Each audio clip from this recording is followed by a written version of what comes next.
Donald Trump thinks this photo is the worst of all time. The photo was taken on the South Lawn at the White House by Graham Sloan for Bloomberg. This cover comes after a week of peace deals in the Middle East.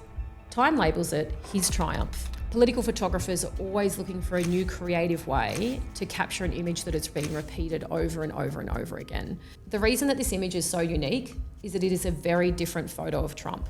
Often when we see pictures of Trump, they feel comedic.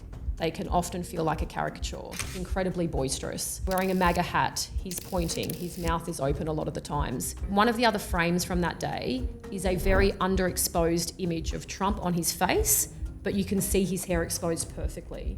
It's also a unique approach, but it just doesn't have the same grandeur that this image has. The middle of the day is never a good time to photograph anybody. You're dealing with very heavy contrast, and you're dealing with the idea of having to make a selection between overexposing one element of the photo or underexposing another element of the photo.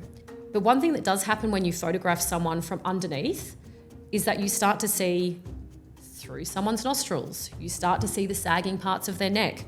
But Donald Trump is 79. Let's not forget that this person is not a 21-year-old. That is just how he looks. The pixels almost disappear because the camera can't handle the amount of light that's coming through.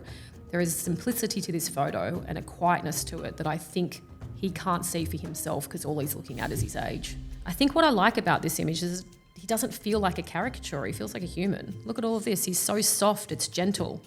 I think his general gaze looking off into the distance actually looks quite heroic. There's some people out there who are suggesting that because Time magazine really couldn't curate the headline or the story to the way that they wanted it to suit, that they've gone after him in the image.